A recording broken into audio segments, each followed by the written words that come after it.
Well, supply chain. What if we lived in a world where we understood the progenitor of all manifestation and we could recreate the waveforms for every element, make hybrids of elements? We no longer had to mine things out of the earth. We never, again, have to transport goods around the planet. We can create those waveforms to create these elements in a 3D printer kind of operation, set up assembly lines where you can make any part made out of anything you want, manufacture anything you want. And then when you're through with it, reverse the process and eliminate all the need for landfills and everything else. That technology, that understanding is here right now.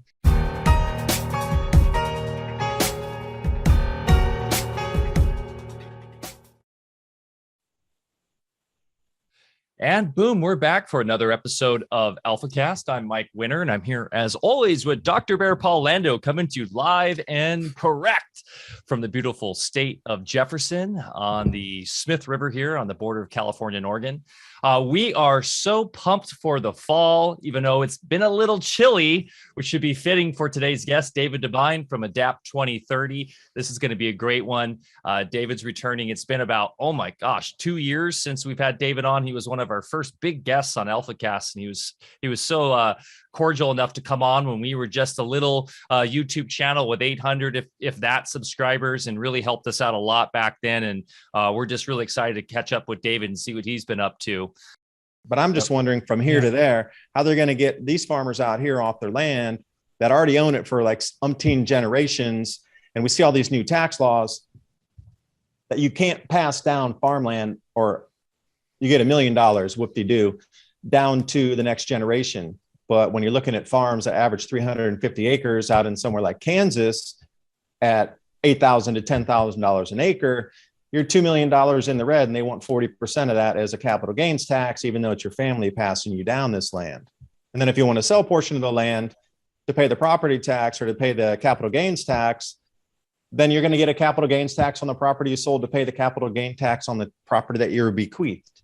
So then you're getting this downward spiral. So what are you going to do? Keep 50 acres of the 250 acres that your family owned for 200 years? And that's the way they're trying to do it in another legal sense. Thanks, Biden, for doing that.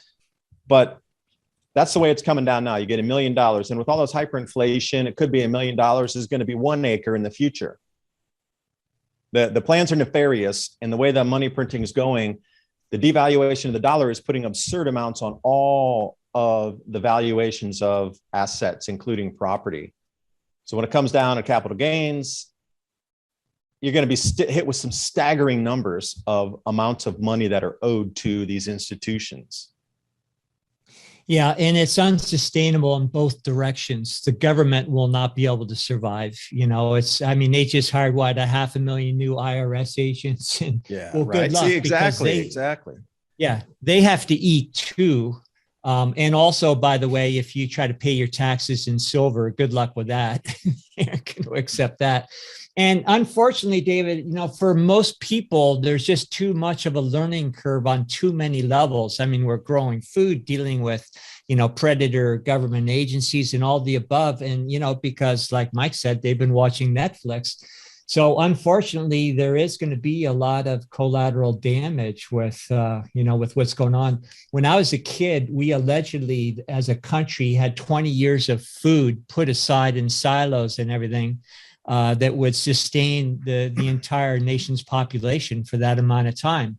And now I've seen that erode during my lifetime to the point where now they're actually paying farmers to burn their food, not to plant things in the first place. So it kind of makes me suspect that even though I'm convinced also that they know exactly what's going on, why on earth would they actually pile on the food shortage and make sure there's none around? Of course, we know the answer to that.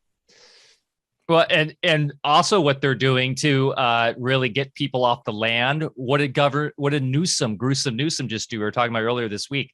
They are outlawing small motors in California. January 1st, 2024. You will not be able to use small gas motors off the road. So that means lawnmowers. That means chainsaws, generators, things that every person in the rural, anywhere, even small, lower middle class lower income folks, gardeners in the city. I mean, people, they're pushing this whole electric thing, which is more damaging to the environment.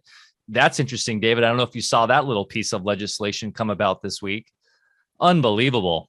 I did. And that would include water pumps and firefighting gear too, because a lot of that's pulling some heavy volume out of a water source to spray it to another source.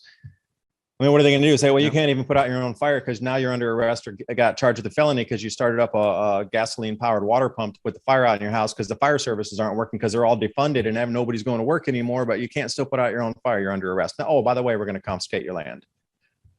They're going to write some little rider under there. If you're caught using because it would be like a drug act where if you're caught manufacturing whatever, they'll confiscate the land. Same thing. Well, if you're caught using a gas-powered motor, we're going to confiscate the land too. They're going to put all these riders and clauses inside there on top of what there is out in the public. That I bet there's something buried down on page 700 in that law that says, by the way, if you're caught using this device, we're going to confiscate your property.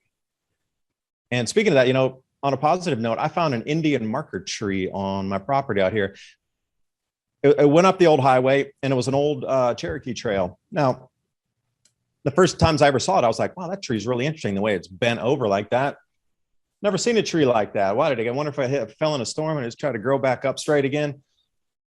But come to find out, looking at this tree, and I just stumbled into an Indian marker tree video one day and boom, the light bulb came on. Oh my gosh. Okay.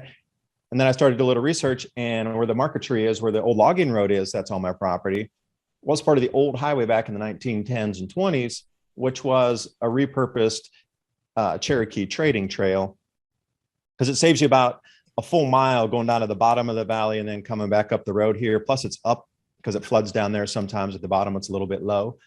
So yeah, it was an old Cherokee trail. And what kind of markers are there from our past to still show you water sources and ways to, move faster through your environment?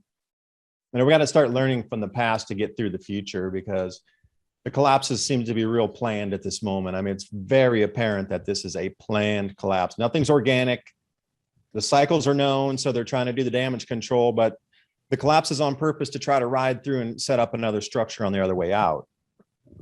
But what can we learn from the past to go do a huge U-turn around all their plans that are trying to enslave most people? But again, very few are even aware of what's going on in terms of the surface level of control, let alone understanding solar cycles and riding on top of natural cycles to achieve agendas for, the reset of an economy. You just lose them in deer in the headlights there. And you're talking a very, very, very small percent. Plenty of water in the area, because that's the most key thing. People are saying, well, what should I look for when I relocate? And I always say water. Well, yeah, on the property, we have 3 streams that flow when it rains. But then down at the pond at the front of us over here, there's different aquifers that are coming out of the pond. And unbeknownst to me, where we're here now was an old Cherokee village back in the 16, 15, 1700s. It's even on some of the old maps. But then the guys during the Civil War used to camp right here at this pond. Because the thing about it, since it was spring fed, anything that was thrown in there would go down the stream and end up in the river a couple miles from here. So if you're looking at stationing troops, like there's all kind of waste and things that'll be tossed out. They had a full working toilet from nature, which would pull out of this big pond and continuously replenish it with fresh water, and then send the waste downstream. And again, I could see why Indigenous would choose this here as a location. They have a lookout point in a couple areas. And again, a spotter, like where are you going to be? We have an area up here where we can see almost 360 degrees, but you can see all the roads coming in over here. You got 3 roads in different variety of areas where you can see all of them from the top up there. So it only take one person to be up there with a radio to be able to say, hey, there's somebody coming in here. And water source, security, your ability to grow food in winters that aren't that brutally cold, that you could for a couple, 2-3 months, still run some heat in there, and communities, like-minded people. You wouldn't want to drop yourself in the middle of LA, because the people, forget about the city itself, but just the mind frame of people is not there. Out here in East Tennessee, it's still, Bible Belt, God-fearing people, a lot of common sense, hardworking people. It's just there's still a rule of law here based on what people will accept or not accept. If you're doing something nasty out here, they're not even going to wait for the police to come out. They're going to take the law into their own hands and stop you from doing that. You know, the stuff that can be gotten away with in a city, you're not leaving this place here. If you're going to try to do some of those things out here, the people just won't have it. They surely will. It's about their family safety, the safety of the community, and what's truly accepted as morally correct.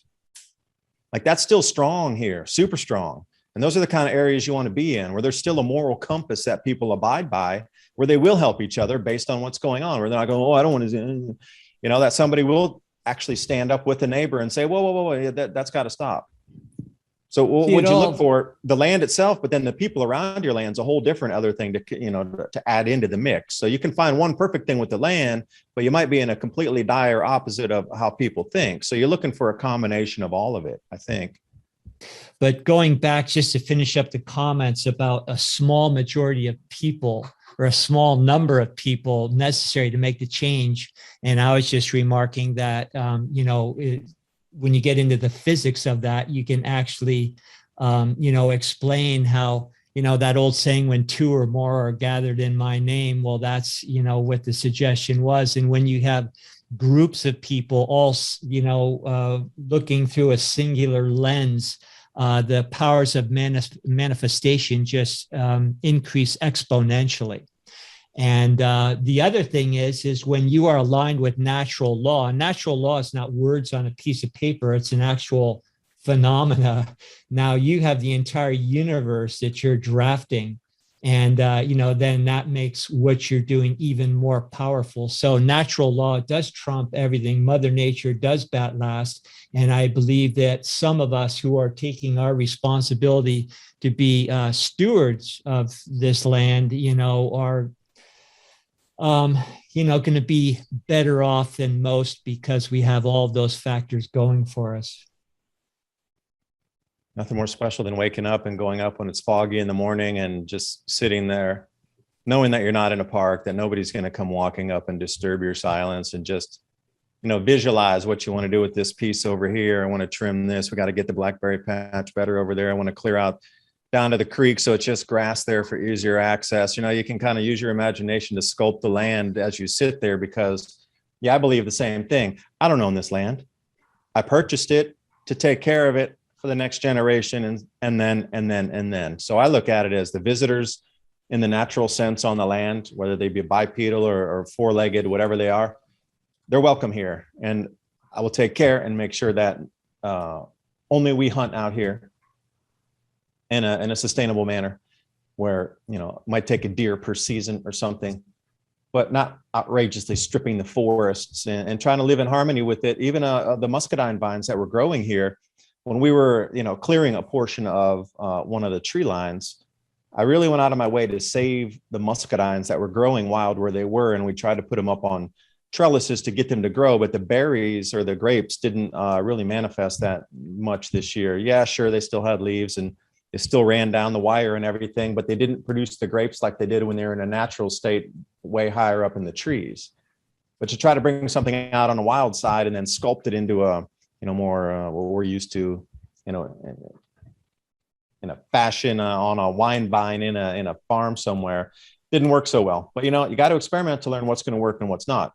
Blueberries did great. All the wild blueberries around the property. Trimmed them up last year, did a bunch of fertilizing and all these things, and they, you know, they take that year off after you prune them, but next year they should be producing an enormous amount of blueberries. So, you know, when I find something wild in the forest and it's already chose to grow there, and there's 7 or 8 wild blueberry plants around there, trees, I'll sculpt around that and give them even more space to expand, more sunlight, and then, you know, do the proper fertilization for them. But the muscadines really didn't work that well this year for some reason. But, you know, it's my first try to bring a wild wine vine out and put it on a trellis. It takes a while to really learn a piece of land. You know, we've been on this present farm for a good number of years now, and every year we learn new things. Every little space on the property, you know, 1 acre over here, it has entirely different attributes. So, you know, just for folks that, you know, are planning on maybe moving to the country and growing their own food, you know, there's a lot to it. There's really a lot to it. And it's a learning process. And also, more than anything, it's an internal process for yourself. It's just as far as reconnecting, learning how to listen, and, to actually pull off to the extent where you can feed yourself. It's quite a feat, actually, but it is doable if you stick with it. So, David, you've been very generous with your time here today. Any parting words or subjects you'd like to bring up? You're such a wealth of information. I don't feel like we've actually heard a lot of what you have to offer, but anything you'd like to finalize our talk with today? Yeah, and that's a good question. When we're going through this transition here in the next, it's going to be fast. It's going to happen rapidly before 2024. The second magnetic field forming is going to have a huge reaction and effect on human perception, to the point where everybody on the planet is going to literally wake up and see through all of this programming. I don't know if they'll see the actual code going through the unified field here. Like, to that point, they're going to see it. So governments are going to have to respond in earnest. So, what kind of population decline do you think that is going to happen here in the next 12 to 18 months, based on food shortages and the purposeful shutdown of supply chains and the purposeful shutdown of food production, to get people maybe so afraid and so fear-based that they won't actually awaken because they're so terrified, with the jabbity jab stuff rolling around their being, and then at the second time being really stuck in such a paralyzing fear state that they won't see what's literally in front of them that's deconstructed. You have a better glimpse of that. I'm just curious what you might think. So we also see fall and rise of empire, and we could potentially watching that as we speak right now too. Yeah, Michael, one thing on the crypto, proof of time is going to be, proof of work was the old, and now we're coming into proof of time as a new protocol concept here for transaction and verification. So how do you see the crypto space moving forward from here? Proof of time is it. That's the only thing that's really going to make sense, because right now with it's supposed to be so decentralized, but it's really centralized back to the control of the miners. And the mining pools are gargantuan and multi-billion-dollar mining operations in themselves that are listed on the stock markets in some of these countries, because they have so much vast capital, and they have, acres and acres and acres of rigs out there as one single entity. I can't see that being anything decentralized. We're bringing it back down in where everybody's computer across the full integrated network is, chipping away at that, and versus one, mining operation that solves the algorithm that then gets a reward for that. So coming in proof of time seems to be it's going to have to change too, because this whole crypto space, we've already, when the China closed down and said, hey, it's illegal, and then all the computing power went offline over there and the full market crash. That can't continue to happen either if they're trying to bring this up into at least part of the new monetary system, in addition to a basket of currencies, gold, et cetera. And the carbon credit market, which we didn't talk about too much, but this whole carbon trading thing, once your card goes to zero, they're not going to be able to, Randy, I'll call you back. They're not going to be able to, having a forest, you're creating your own carbon credits, but, at that point, what? So you got these three different asset classes rising to create the new economic system: carbon credit, carbon market, for a better word, the crypto, and then the actual physical asset of some sort of basket of currency and gold. So where do you see the crypto going, and as part of this whole reset agenda, reset economic system? Well, I think it's very obvious that crypto, that the whole entire kind of scene of crypto has been massively co-opted by corporations. I think 99% of cryptocurrencies are run by a centralized corporation with the CEO, COO, et cetera. We have to get past that. The original intention of Satoshi Nakamoto was to go P2P on transactions like you would originally with gold or silver. And of course, that's been all controlled and manipulated by large banking entities, including Bitcoin itself, which when they did the fork to Bitcoin Core and getting off the original intention because of scaling issues, we saw that they went into SegWit and Lightning networks. And of course, as you so profoundly mentioned, the way that the mining systems have become basically monopolies. And what's interesting too, David, with as we're coming into issues as we see with Europe right now and the UK, with massive issues with natural gas and with the ability to generate power because of the green initiatives, which we know are another controlling mechanism. How is that going to play into proof of work? And also, what if we do have some revolution in terms of more free energy on the flip positive side? How would a proof of work model work if all of a sudden everybody's playing from the same field? So yes, proof of time is everything. And that's what Cordo is all based around. And it really makes a lot more sense. It's a much more Aquarian in that sense too. The metaphysics make a lot more sense. So I do believe that's where we need to be going. And that's what our platform is based upon. But in terms of where mainstream crypto is, I think it's a behemoth in the same way we're looking at mono agriculture. We're looking at all these other problems we've talked about today, which is very, very daunting. And it is scary to see where that's all going. And of course, with China, there will be a black market. There is already with people on the black market still mining crypto. And of course, the big push right now in crypto to counter proof of work, which is what you're talking about with mining, is proof of stake. Ethereum's talking about, well, they're already planning to go to proof of stake. All that is fiat 2.0. It's the same people who pre-mined a coin that own it, that will have the most consensual power on the protocols. So we know that is already dead in the water there. So it is interesting to see that most of crypto is done in my book. And the centralized exchanges are all manipulated and controlled by bots and by the key holders that are running that. So we must get resilient. We must get sovereign with crypto, which is what Cordo is all about. I am a fan of Pirate Chain. Hey, we even do direct P2P. So with Cordo, we have a decentralized exchange built into the project. That's true decentralized exchange, which is P2P, no intermediary, no steward, no one controlling your keys ever on the transaction. And that's going to be extremely important. But we even have cross-chain swaps going with Doge, because while Doge was a meme coin, it was actually like Bitcoin originally decentralized, no pre-mine, even though it's a proof of work coin. We need to focus on those kind of projects for now. So support the projects that are truly as most decentralized as they can be, and then look into projects like Cordo, like Pirate Chain, ones that are truly being run by a community, that are open source, decentralized, no corporation behind it, not really focused on centralized exchanges. That's going to be really important, because they are pushing for the unified digital dollar. That'll be a inflationary mechanism using the Satoshis, where essentially in your bank account, every second, as we talked about, I think on our first show with you, down the line of Satoshis, it's decreasing. It's decreasing in value. So you will not be able to save money, even worse than it is now with fiat, which we know is naturally massively inflationary. That is the plan. That's why they've destroyed crypto as best they can, by using the corporate system, by using the Wall Street 2.0 ideology and forcing crypto down that path. But there are the underground fighting back.